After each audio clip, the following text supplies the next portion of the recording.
Terima kasih Anda masih bersama kami. Bagi Anda yang baru saja bergabung, kami hadirkan kembali 3 berita utama hari ini. Kampung Turis Pangandaran yang menjadi pusat kuliner di pinggir Pantai Indah Pangandaran, Kamis pagi terbakar. Musim kemarau panjang, kenaikan harga beras di sejumlah wilayah di Jawa Barat mencetak rekor.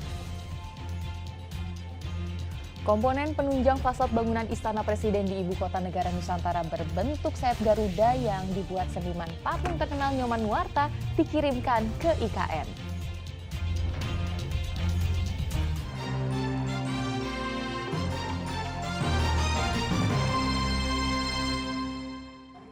Kita ke informasi selanjutnya.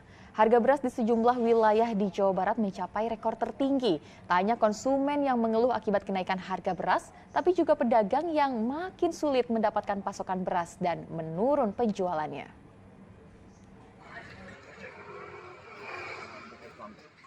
Kenaikan harga beras membuat masyarakat pusing 7 keliling. Di Pantura Pamanukan Subang, kini beras kualitas medium naik dari Rp11.000 per kilogram menjadi Rp12.500. Sedang beras kualitas premium naik Rp2.000 menjadi Rp14.500 per kilogram. Makin mahal, sedangkan kita rakyat kecil gaji segitu-gitu aja, takut nggak bisa makan. Sekarang emang sih musimnya kekeringan, tapi setidaknya lah agak dikurangin sedikit biar rakyat kecil tuh bisa belanjanya nggak terlalu naik-naik aja, Pak. Harga beras kualitas medium sudah melampaui harga eceran tertinggi yang ditetapkan pemerintah senilai Rp10.900 per kilogram. Dan yang lebih menyulitkan, beras murah atau beras oplos mutu rendah saat ini juga tidak tersedia. Karena gagal panen, padi sudah sedikit, dan kita juga belanja kepada naik sih dari penggiringnya juga. Makin mahalnya harga beras juga dirasakan warga di Pasar Muka, Kecamatan Cianjur, Kota Cianjur. Beras medium yang biasanya dijual Rp10-11.000, sekarang menjadi Rp12.000 hingga Rp13.000 per kilogram. 25 kilo jadi 31 ini harga. Oh, biasanya berapa emang? 250 biasanya. Oh, biasanya 250. Harapan A sendiri ini gimana? Ya sih, ke depannya buat masyarakat kalangan kecil harusnya agak turunin lah. Naiknya harga beras juga memukul omset pedagang hingga turun 25%. Berpengaruh nggak buat omset sendiri? Ya pengaruh omset. Modal nambahan modal deh. Modal nambah. Nambah modal. Terus daya beli gimana? Daya belinya melemah. Lemah. Ya lemah. Di Pasar Cikurubuk, Kota Tasikmalaya, kini pedagang kesulitan mendapatkan pasokan beras. Biasanya mereka memiliki persediaan 10 ton, namun saat ini mereka hanya punya 3 ton. Banyak pedagang sudah tidak mengirim beras karena kesulitan mendapatkan beras dari petani. Sebetulnya kayak musim kemarau terlalu panjang. Emang pasokan kurang? Ya, pasokan kurang. Banyak juga yang gagal panen. Para pedagang di Pasar Semi Modern Cibadak, Kabupaten Sukabumi. Para pedagang mencatat kenaikan harga beras saat ini sebagai rekor kenaikan harga tertinggi dan belum pernah terjadi selama ini. Betapa tidak, rata-rata kenaikan bisa mencapai Rp3-Rp4.000 per kilogram. Baik beras kualitas medium maupun premium. Beras kualitas medium bahkan bisa menembus harga Rp13.600 per kilogram. Jadi untuk saat ini beras itu kan sulit didapat, Pak, ya. Terutama kan ada ceritanya jadi harga beras itu naik dan bagi para petani juga ada agak kebingungan, Pak, untuk saat ini. Jadi otomatis untuk pemasaran harga beras itu melambung tinggi. Kenaikan drastis harga beras diduga disebabkan kurangnya pasokan karena para petani menunda masa tanam akibat kekeringan. Tim Liputan melaporkan. Dampak dari kemarau panjang membuat petani gagal panen. Hal ini membuat tempat penggilingan padi sepi konsumen. Bahkan sebagian sudah tutup karena tidak ada konsumennya.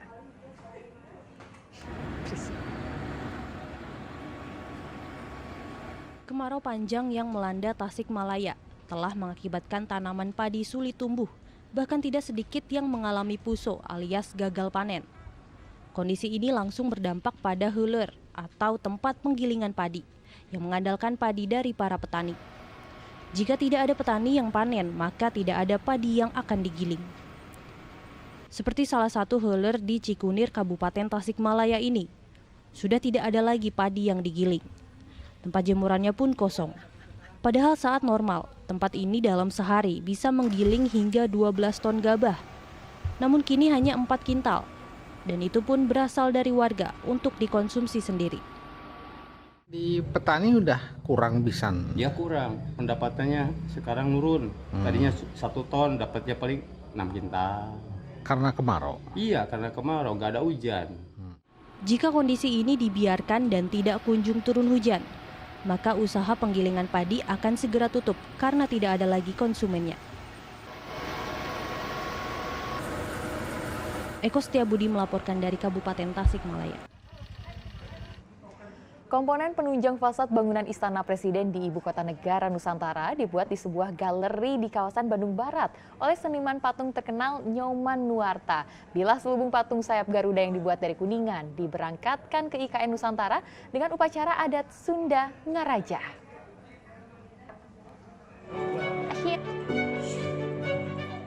Proses tarian adat Sunda, Ngaraja, menandai keberangkatan perdana bilah selubung patung sayap Garuda ke Ibu Kota Negara IKN Nusantara di Kalimantan Timur. Pengiriman bilah untuk bangunan luar kantor Istana Presiden ini menggunakan 2 unit truk. Perancang bilah selubung Garuda, seniman patung Nyoman Nuarta, menyiramkan air yang diambil dari 7 mata air sebagai pertanda diawalinya keberangkatan bilah selubung logam kuningan yang diproduksi di Galeri Nuarta ini. Upacara dimaksudkan sebagai doa pengantar perjalanan agar bagian dari IKN ini sampai ke tujuan dengan selamat. Sebanyak 80 bilah atau 80 modul pada tahap pertama diangkut menggunakan 2 unit truk melalui perjalanan darat ke Pelabuhan Tanjung Perak, Surabaya, Jawa Timur. Perjalanan dilanjutkan menggunakan kapal laut ke Kalimantan Timur ini diperkirakan akan memakan waktu selama 7 hari. Bilah-bilah ini terbuat dari logam kuningan dan mulai dikerjakan sejak Maret tahun ini dengan jumlah pekerja sekitar 200 orang untuk pembangunan Istana Presiden di Penajam Pasir Utara, Kalimantan Timur. Bilah ini akan menjadi fasad atau pembungkus di bagian luar bangunan Istana Presiden. Nantinya, bilah ini berfungsi sebagai penyangga bangunan, sekaligus rongga udara dan penghambat sinar matahari, sebagai upaya penghematan energi dan mengurangi penggunaan alat pendingin udara, serta pencahayaan lampu yang menggunakan listrik. Dan seiring waktu, logam kuningan secara alami akan mengalami perubahan warna menjadi hijau karena oksidasi. Total bilah yang dibutuhkan 4.767 buah. Ditargetkan seluruh bilah kuningan selesai pada Oktober 2023. Nah, itu kita harus perhitungkan dari sini berapa hari, dan nyetelnya itu kan kita harus setel dulu di situ. Kalau di sini di setel 1 mobil itu cuma muat berapa, nggak bisa karena bentuknya aneh-aneh gitu ya. Nah, caranya kita kalau disamlingin di sana, kita punya workshop di sana, luasnya cukup memadai 1 hari. Seniman patung logam Nyoman Nuarta dikenal memiliki jumlah karya berukuran super besar. Yang paling terkenal, patung Garuda Wisnu Kencana di Bali, dibangun selama 28 tahun dan mencapai tinggi 121 meter. Muhammad Abbas melaporkan dari Bandung Barat. Dan informasi tadi mengakhiri jumpa kita hari ini. Atas nama rekan yang bertugas, saya Tia Anissa mengucapkan terima kasih atas kebersamaan Anda. Selamat beraktivitas dan sampai jumpa.